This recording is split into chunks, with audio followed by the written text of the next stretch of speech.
What would you do if you were stuck in the North Pole with no help in sight? A question asked not in jest but in stark reality.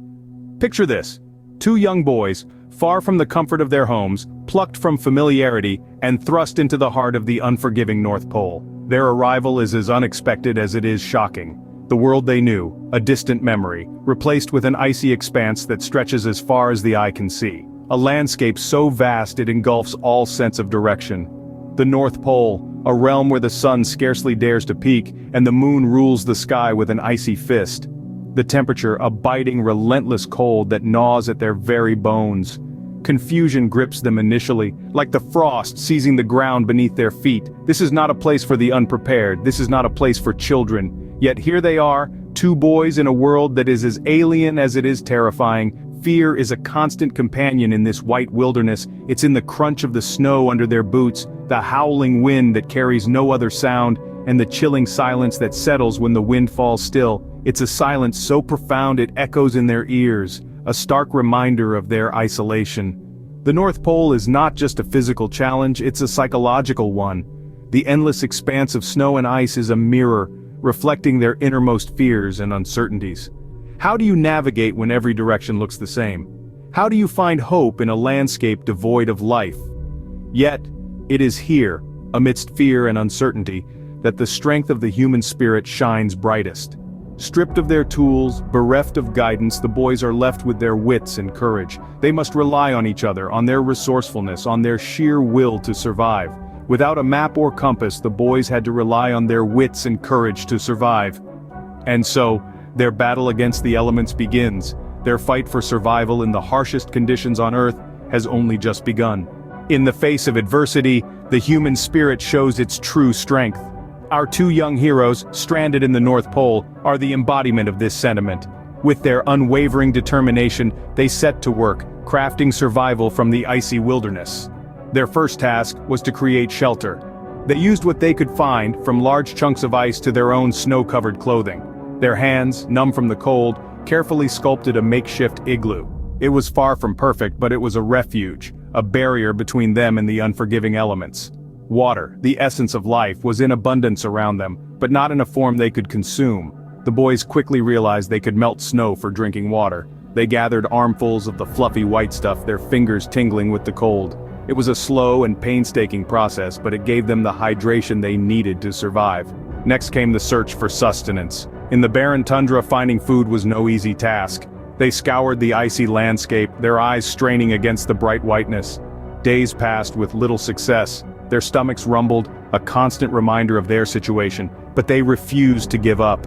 Their determination paid off when they stumbled upon a small patch of lichen. It wasn't much, but it was a start. These were their struggles, their trials. But amidst these challenges there were small victories. Every sip of water, every mouthful of lichen was a triumph. They were surviving, they were fighting, they were adapting. Their experiences were molding them, shaping them into true survivalists. They were learning to navigate the harsh environment, to exploit its resources. With every passing day they were becoming more attuned to their surroundings, more resilient, more resourceful. With every passing day they were learning to adapt, becoming one with the white wilderness. But the North Pole had more to offer than just snow and ice. As our boys began to acclimate to the biting cold, the vast white expanses and the deafening silence, they started to perceive a different kind of frosty chill. One that was not from the weather. It was the bone-rattling sense of being watched. The first signs were subtle, a rustling here, a shadow there. It was easy to dismiss them as just tricks of the wind, or figments of their overactive imaginations. But then, they stumbled upon something that could not be explained away so easily. Large, distinctive footprints in the snow, circling their makeshift shelter. Far too big to belong to any of the usual Arctic creatures, these footprints bore an uncanny resemblance to those of a large predator. The nights became a play of haunting noises, a symphony of strange growls and distant roars that echoed through the icy wilderness. Every sound, every rustle of the wind, every crackle of the ice seemed to whisper one terrifying fact: they were not alone. The realization hit them like a punch to the gut. The North Pole, already daunting with its extreme weather and isolation, now held a new, unseen threat. It was not just the biting cold they had to fight against, or the scarcity of food, or the loneliness. It was something alive, something predatory, something that was watching them. Their minds began to race. Was it tracking them? Was it waiting for the right moment to strike? The suspense hung heavy in the frosty air, a constant reminder of the lurking danger. The boys, once solely focused on battling the elements, now found themselves in a strange, chilling game of survival against an unseen predator. The stark reality of their situation settled in. They were not just stranded in the North Pole. They were not just battling the elements. They were in the hunting grounds of a mysterious creature, a creature that had made its presence known through footprints and eerie noises. They were not just battling the elements, but also a lurking predator. Desperate times call for desperate measures. And indeed, these are desperate times. Stranded in the vast, icy wilderness of the North Pole, our young adventurers find themselves in a situation that demands nothing less than an audacious plan. So what's the plan? It's simple, yet as daunting as the icy expanse before them: to head south, following the sun by day and the stars by night. The North Star, their guiding light, will be their compass in this desolate landscape.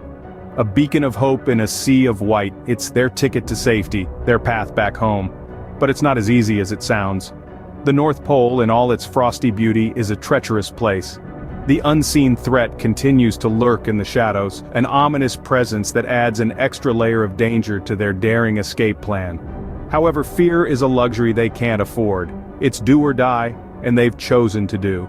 They begin to pack their belongings, a handful of supplies, a few cherished mementos, and the indomitable spirit of survival. Every item is a reminder of the world they've left behind and the world they're striving to return to. As they set off, the boys are no longer just survivors. They become explorers, charting a course through the unknown. Each step they take is a step away from danger and a step closer to safety. But they're not just walking, they're marching against the odds, against the cold, against all the fears and uncertainties that this frozen wilderness throws at them. In this barren land of ice and snow, they find their resolve. They discover a strength they never knew they possessed. And as they trudge on, the unseen threat becomes less frightening, for they've realized that they're not just fighting for survival, they're fighting for a chance to live, to see another day, to feel the warmth of the sun on their faces again. With a glimmer of hope in their eyes, they embarked on the most important journey of their lives. A journey not just of miles, but of courage, resilience, and the indomitable human spirit. Every journey, no matter how perilous, has a destination. And for our two young adventurers, their destination was home. A beacon of warmth and safety, a stark contrast to the icy wilderness of the North Pole that had become their temporary abode. As they began their journey home, the boys found themselves treading on a path paved with perseverance and determination. The North Pole, with its harsh environment, was a relentless adversary. Yet, they pushed forward, their desire to return home fueling their resolve. The biting cold was their constant companion, the wind howling like a wild beast, and ice that stretched as far as the eye could see.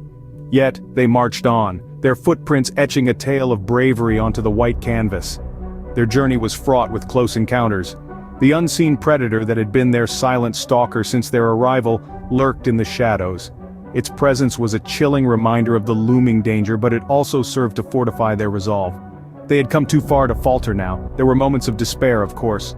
Moments when the biting cold seemed too harsh, the journey too long. But these moments were fleeting, quickly replaced by hope. They would look at each other, their eyes reflecting the shared determination. A silent promise passed between them: they would make it home. And so, they journeyed.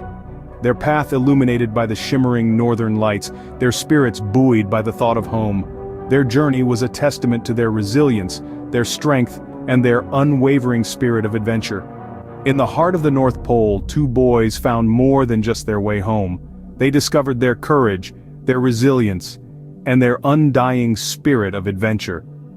Their journey home was not just a physical trek, but a voyage of self-discovery, of understanding the depth of their courage and the strength of their spirit. They had embarked on this journey as boys, but they returned home as heroes.